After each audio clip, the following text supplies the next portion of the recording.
بسم الله الرحمن الرحيم. قال الله تعالى في القرآن المجيد بعد أعوذ بالله من الشيطان الرجيم.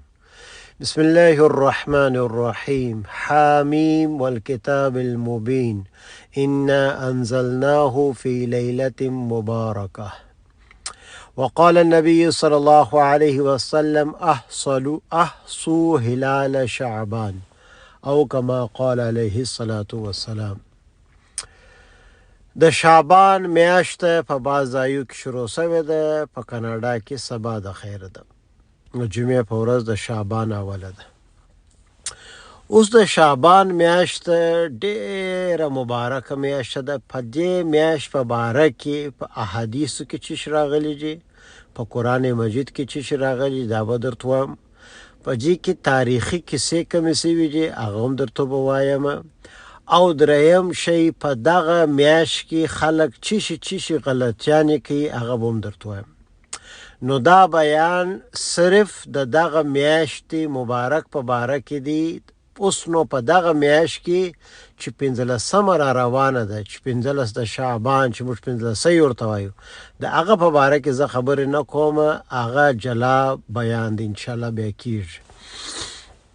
اوله خبره دا ده چې امام ترمذی رحمت الله علیه دا حدیث نقل کړی دی چې د شعبان د میاشتې ډېر پام کوي چې څه مال شروع کېږي. دا رسول صلی الله علیه وسلم ویلي. ولې په دغه میاشت شروع کېدو په ختمېدو باندې روژه اړه لري.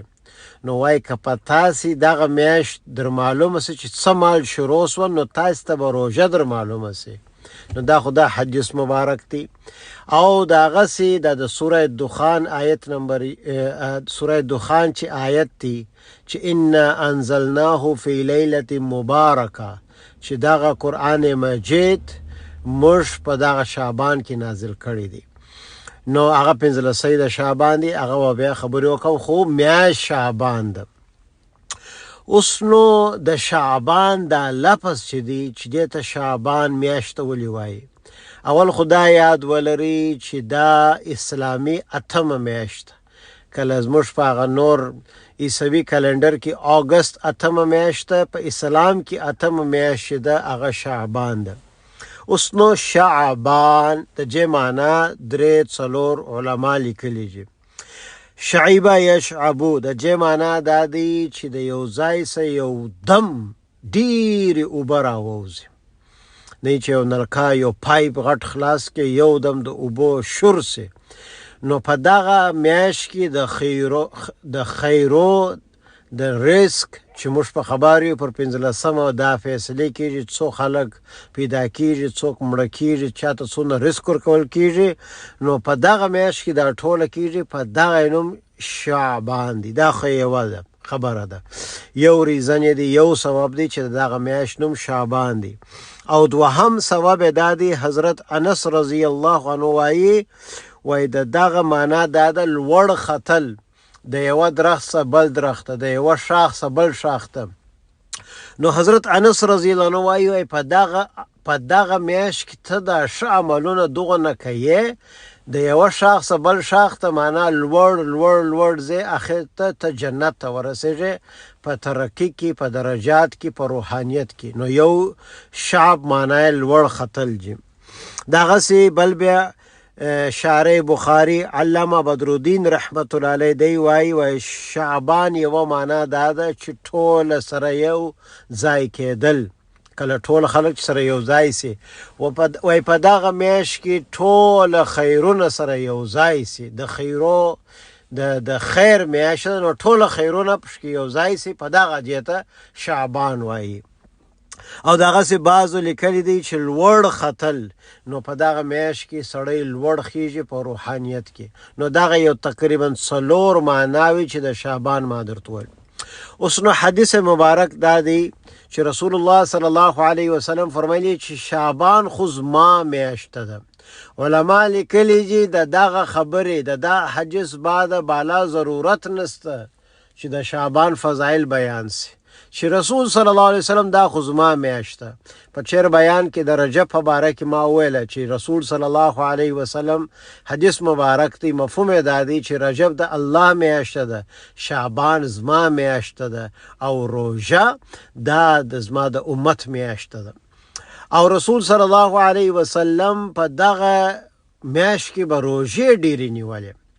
بیا به زموږ نبی ویله صلی الله علیه وسلم ول په رجب کې او د روژې او د رجب په مابینځ کې شعبان ده. نو ډیر خلک په دغه کې عبادت نه کوي، غافل سي او په روژه کې وکړو.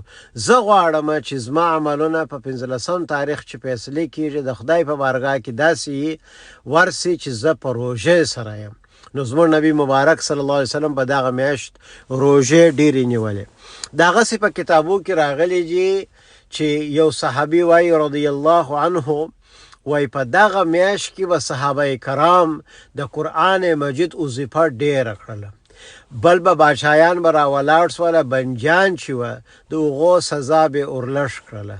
بل به خلک به راولاړ سول، خپل پورونه به ادا کړل. او د رګورتو ډېر مهم شی په دغه میاشت کې به زکات خلکو ته ورکوي چې خلکو ته غریبانو ته زکات ورسیږي چې د خپل روژې دپاره د انتظام وکړي. نو دغه د روژې د شعبان په باره کې یو څه تفصیلي خبرې وې. اوس نو آخري خبره یو څه تاریخي شیان په دغه شعبان کې سوي دي. یو تاریخي خبره دا ده چې په دغه میاشت کې حضرت عمر رضی الله عنه پیدا شوی دی، او په دغه میاشت کې په شعبان کې په 2 هجری کې روژې فرض شولې پر مسلمانانو. او په دغه میاشت کې حضرت حسین پیدا شو رضی الله عنه. او په دغه میاشت کې حضرت جویریه او حفصه رضی الله عنهما د دې دواړو نکاح د رسول الله صلی الله علیه وسلم سره وسوله. نو په دغه میاشت کې ډېر خلک بدعتونه هم ډېر کوي، د هغه سره ډېر پام کوئ. نو الله تعالی جماعت ته، تاسو ته، ټولو ته، زموږ اولادو ته، زموږ خویندو مندو ټولو ته دغه توفیق ورکړي چې بس اوس نو د شعبان میاشت په ښه وظیفه، په ښه روژو، په ښه ذکر سره چیر کو چې د روژې دپاره تیار سو. په دغه رسول صلی الله علیه وسلم موږ ته هغه دعا راښولې ده: اللهم بارک لنا فی رجب و شعبان وبلغنا رمضان، چې الله زموږ په رجب و شعبان کې برکت راکړي او زموږ روژې ته په خیر او په عافیت سره ورسوي. واخر دعوانا ان الحمد لله رب العالمین.